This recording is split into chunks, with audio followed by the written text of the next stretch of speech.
चारों तरफ सन्नाटा था। हवा में धूल उड़ी हुई थी और उस धूल के पार दिखाई दे रही थी दिल्ली की किले की ऊंची ऊंची दीवारें। सूरज ढल चुका था, लेकिन किले के सामने खड़े हजारों सिपाहियों की आंखों में अब भी आग जल रही थी। तलवारें म्यान से बाहर थीं, ढालें चमक रही थीं और घोड़ों की टापें जमीन को हिला रही थीं। एक तरफ गजनी से आए आक्रांताओं की फौज थी और दूसरी तरफ सिर्फ 16 साल का एक नौजवान खड़ा था, जिसने अपने सीने पर हाथ रखा और कहा, मैं प्रतापगढ़ का बेटा हूं।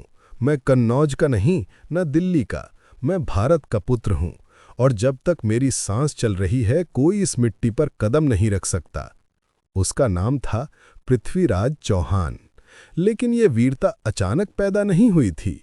इसके पीछे थी एक लंबी परंपरा, एक संस्कार और एक ऐसी मां की छाया जिसने अपने बेटे को बचपन से ही वीरता, न्याय और धर्म का पाठ पढ़ाया था।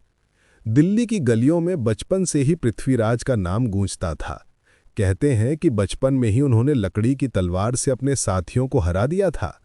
उनके गुरु आचार्य भुवन ने जब उनकी आंखों में देखा तो कहा, ये बालक जन्म से ही क्षत्रिय नहीं बल्कि राजा है और इसका भाग्य है कि इतिहास इसके नाम को सदियों तक याद करेगा। उनकी मां कर्पूर देवी हमेशा कहती, बेटा, राज सिंहासन पर बैठना आसान है, लेकिन दिलों पर राज करना सबसे कठिन है। तलवार से लोग डरते हैं, पर प्यार से लोग तुम्हें पूजते हैं। ये बात पृथ्वीराज के दिल में गहराई तक बैठ गई। वो अक्सर अपने दोस्तों संग शिकार खेलने जंगलों में जाते। वहां से लौटते हुए जब किसी भूखे साधु को देखते तो अपना हिस्सा उन्हें दे देते। ये करुणा और दया ही बाद में उनके शासन की सबसे बड़ी ताकत बनी। लेकिन किस्मत ने जल्दी ही उनकी परीक्षा लेनी शुरू कर दी। पिता सोमेश्वर चौहान जब गंभीर रूप से बीमार पड़े तो राजकाज की जिम्मेदारी धीरे धीरे पृथ्वीराज पर आ गई। तब उनकी उम्र बहुत कम थी, लेकिन उनमें नेतृत्व की गजब की क्षमता थी। दरबारियों को शक था, क्या इतना छोटा बालक साम्राज्य संभाल पाएगा? लेकिन जल्द ही सबको जवाब मिल गया। एक विवाद को लेकर दो बड़े जागीरदार आपस में भिड़ गए थे। कोई उम्मीद नहीं कर रहा था कि पृथ्वीराज न्याय कर पाएंगे, लेकिन उन्होंने दोनों पक्षों को बुलाया, धैर्य से सुना और ऐसा निर्णय सुनाया कि दोनों ही संतुष्ट होकर लौटे। उस दिन दरबार में बैठे बुजुर्गों ने धीरे से कहा, सिंहासन को अब उसका असली उत्तराधिकारी मिल गया है। युवावस्था में प्रवेश करते करते पृथ्वीराज ने धनुर्विद्या, शस्त्रकला और युद्ध नीति में अद्भुत दक्षता प्राप्त कर ली थी। कहते हैं कि उनका निशाना इतना सटीक था कि आंख पर पट्टी बांधकर भी लक्ष्य भेद सकते थे। उनके मित्र और कवि चंद्रबरदाई अक्सर कहा करते, राजन, आपकी तलवार की धार और आपके हृदय की करुणा दोनों मिलकर आपको अपराजेय बनाती हैं। लेकिन उनके जीवन की असली चुनौती अभी बाकी थी। उत्तर पश्चिम से आक्रांताओं की छाया बढ़ रही थी। मोहम्मद गौरी, जो महत्वाकांक्षी और निर्दयी शासक था, भारत की ओर निगाह गड़ाए हुए था। उसके मन में लालच था, धन, सोना और सत्ता पर कब्जा। वो जानता था कि अगर दिल्ली उसके कदमों में झुक गई तो हिंदुस्तान उसके अधीन हो जाएगा। एक रात दिल्ली की सीमाओं पर तैनात सिपाही दरबार में आ पहुंचे। उन्होंने सूचना दी, महाराज, विदेशी सेनाएं हमारी सीमा के पास डेरा डाल चुकी हैं। दरबारियों में खलबली मच गई। कई लोगों ने कहा, अभी आप युवा हैं, युद्ध मत कीजिए, समझौता कर लीजिए। लेकिन पृथ्वीराज खड़े हुए और बोले, अगर मेरी उम्र तलवार उठाने के लिए कम है तो गुलामी स्वीकार करने की उम्र भी कम है। यह धरती मेरी माँ है और इसकी रक्षा मेरा पहला धर्म है। उनके इस उत्तर ने सबको चुप कर दिया। युद्ध की तैयारियां शुरू हो गई। दिल्ली की गलियों में घोड़े दौड़ाए गए, कारीगरों ने तलवारें गढ़ीं और हर तरफ एक ही आवाज गूंजने लगी, पृथ्वीराज, पृथ्वीराज। जब सेना तैयार हो रही थी तब पृथ्वीराज रात में अकेले किले की ऊंचाई पर जाते, तारों भरे आसमान को देखते हुए धीरे धीरे कहते, इतिहास देख रहा है, आने वाली पीढ़ियां देख रही हैं। अगर मैं गिरा तो भी ये धरती मेरे खून से सींची जाएगी और अगर जीता तो ये धरती मेरी शान गाएगी। सुबह का सूरज उगते ही रणभूमि तैयार थी। एक तरफ गजनी की विशाल सेना, दूसरी तरफ दिल्ली के वीर। संख्या में फर्क बहुत बड़ा था, लेकिन मनोबल में नहीं। पृथ्वीराज अपने घोड़े पर चढ़े, तलवार उठाई और जोर से पुकारा, हर हर महादेव। उस एक आवाज ने मैदान हिला दिया। दिल्ली की सेना में जोश भर गया। घोड़ों की तापें गूंजने लगीं, तलवारें टकराई, ढालें टूटने लगीं और हवा में धूल और लहू दोनों उड़ रहे थे।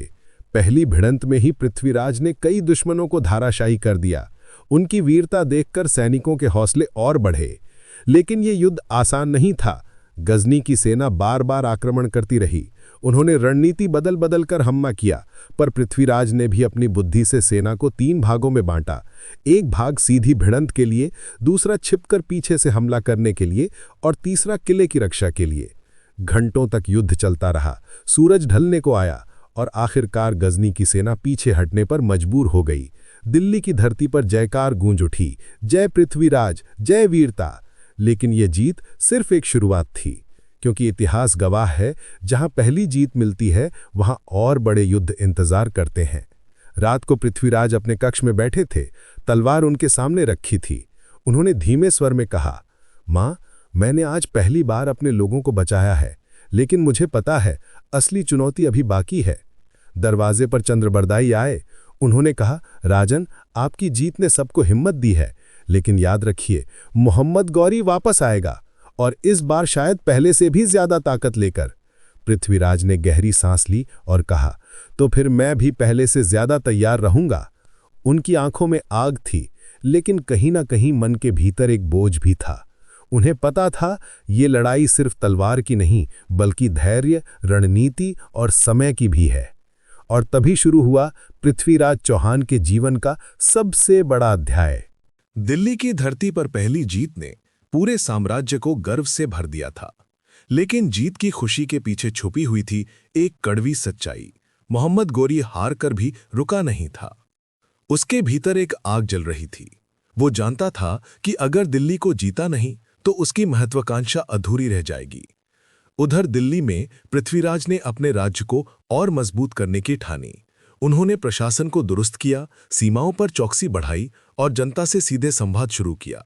लोग जब दरबार में अपनी समस्याएं लेकर आते तो पृथ्वीराज धैर्य से सुनते और तुरंत समाधान करते।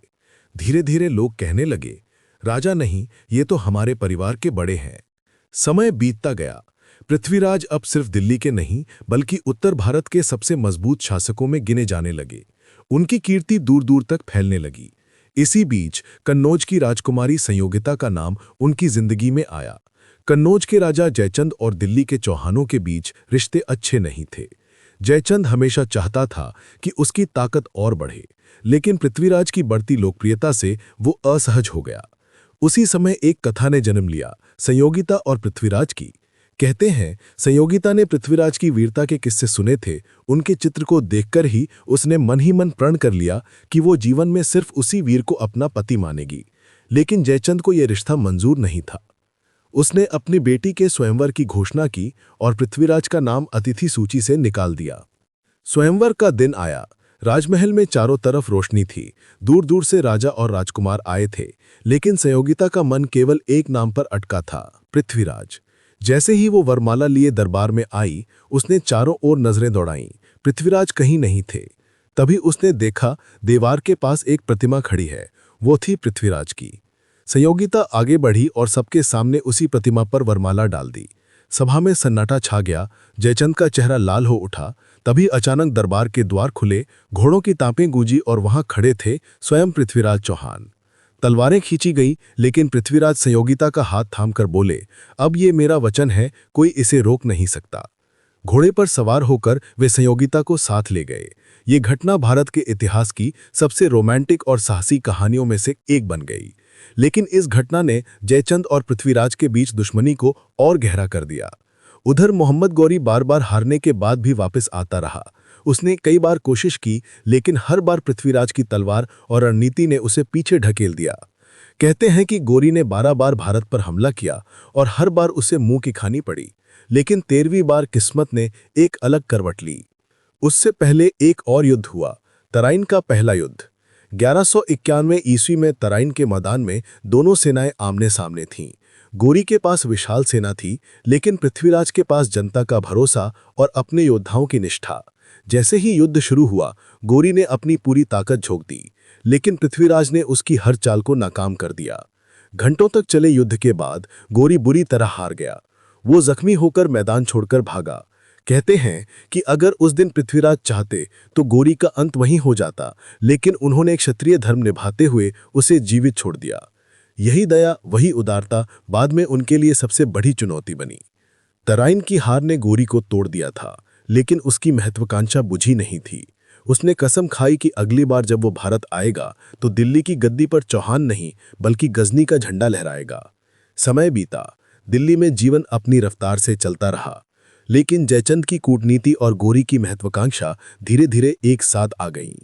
ये वो दौर था जब भीतर का विश्वासघात और बाहर का आक्रमण मिलकर किसी साम्राज्य को हिला सकते थे। गोरी ने फिर से सेना इकट्ठी की। इस बार उसकी तैयारी पहले से कहीं ज्यादा थी। उसने दूर दूर से सैनिक बुलाए, रणनीति बनाई और दिल्ली पर दोबारा हमला करने का निश्चय किया। पृथ्वीराज को इसकी खबर मिली। उन्होंने तुरंत अपने सरदारों और सेना नायकों की सभा बुलाई। दरबार में सब एकमत थे, राजन, हमें हर हाल में दिल्ली की रक्षा करनी होगी। पृथ्वीराज खड़े हुए और बोले, हाँ, हमें रक्षा करनी होगी, लेकिन याद रखिए, ये युद्ध सिर्फ दिल्ली का नहीं, पूरे भारत की आत्मा का युद्ध है।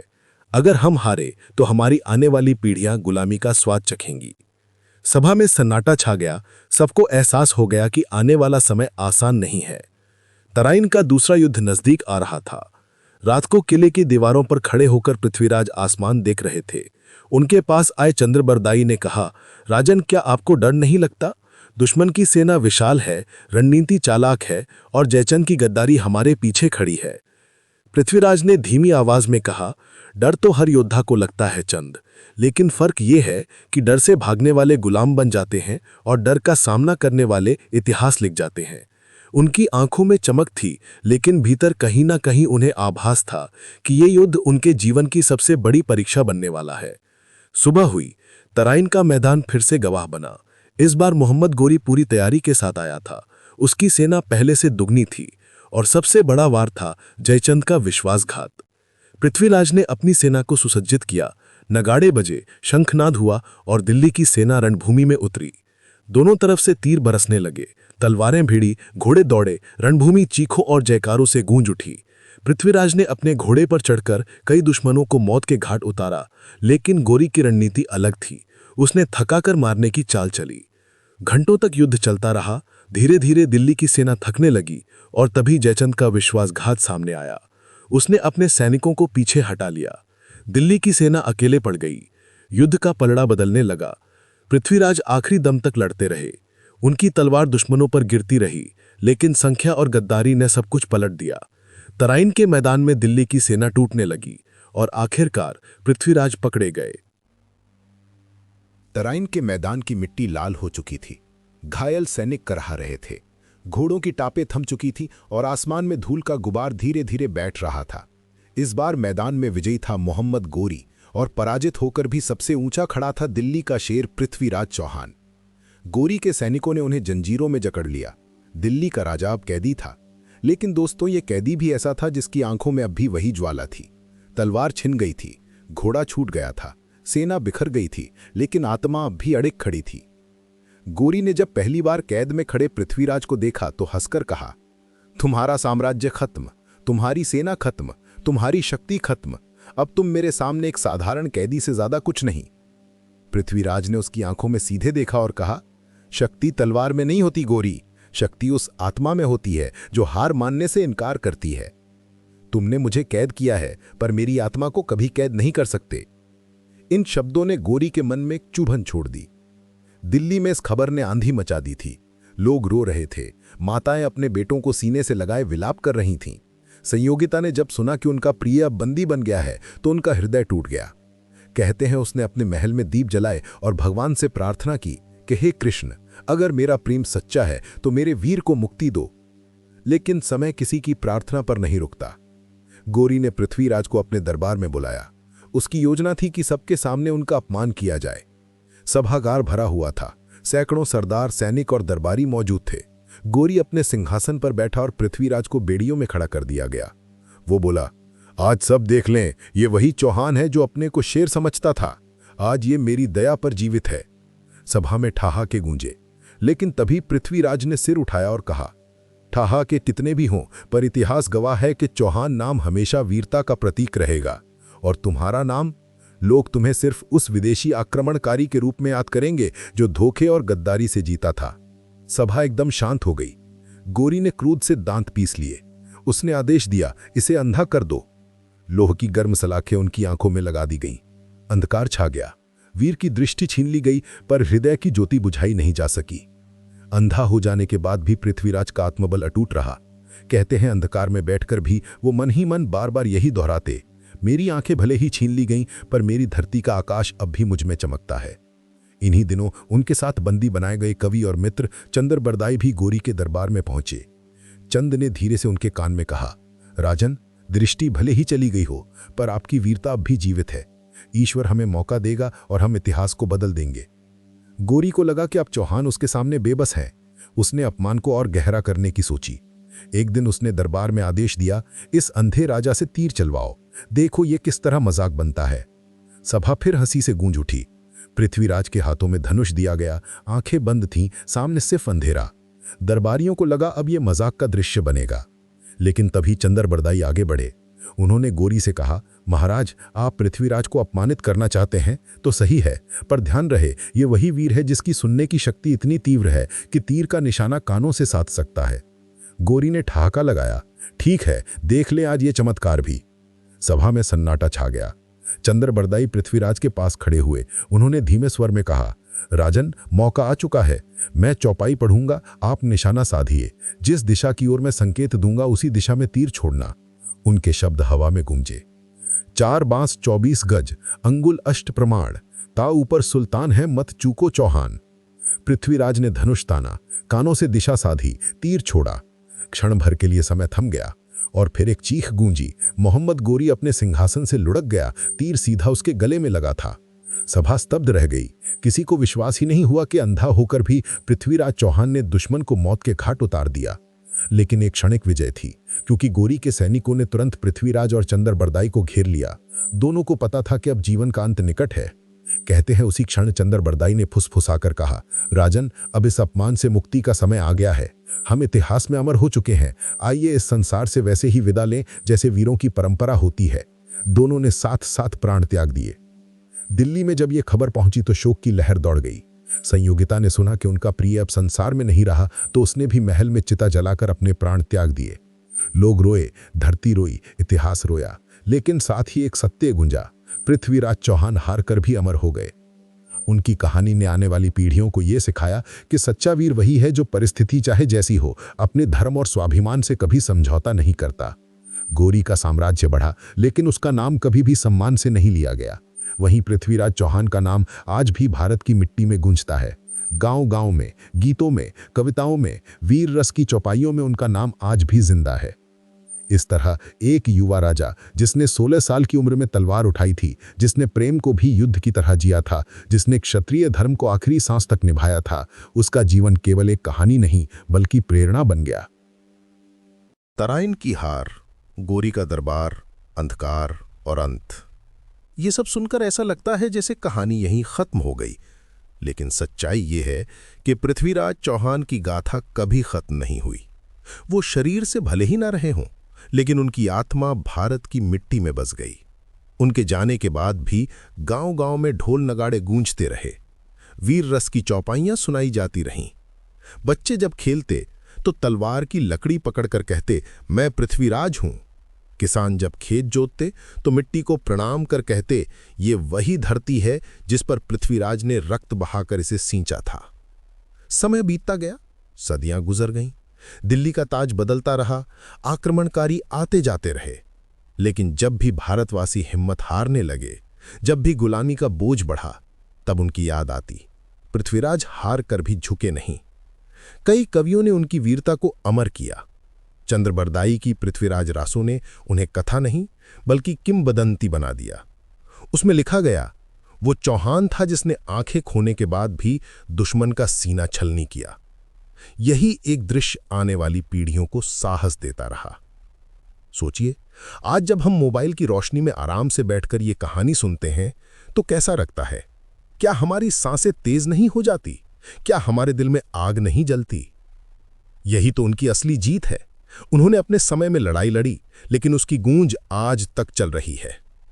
पृथ्वीराज ने हमें 3 बातें सिखाईं कि स्वाभिमान जीवन से बड़ा होता है, कि प्रेम और धर्म दोनों का पालन करना ही असली वीरता है, और कि हारने पर भी अगर हिम्मत नहीं टूटी तो वो हार कभी हार नहीं होती।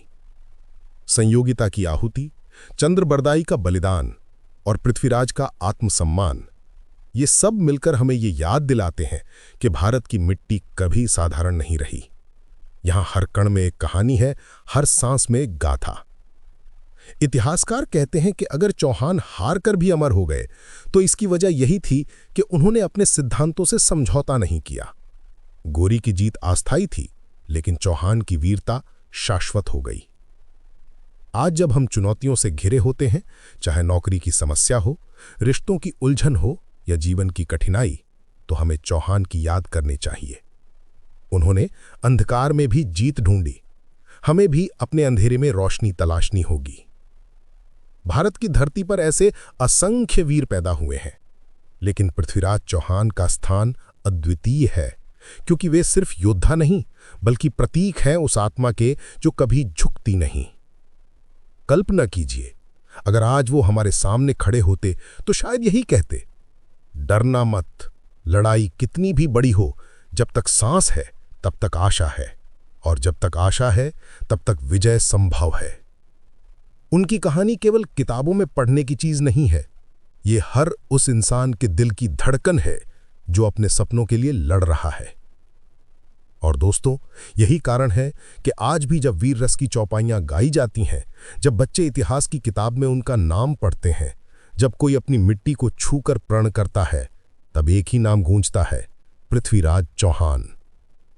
और अब आपसे एक बात कहना चाहूंगा, अगर आपको ये कहानी सुनते हुए भी लगा कि आपकी नसों में खून तेज बहने लगा है, अगर आपको भी लगा कि ये सिर्फ इतिहास नहीं बल्कि प्रेरणा है, तो इस गाथा को यहीं मत रोकिए। ऐसी और कहानियां, ऐसे ही वीरों की आवाजें आपको मिलेंगी यहीं किताब कथा पर। तो अभी चैनल को सब्सक्राइब कीजिए, ताकि हर बार जब आप थकें, जब आप हार मानने लगें, तो कोई आवाज आपको याद दिलाए, तुम्हारे भीतर भी वही चौहान जिंदा है।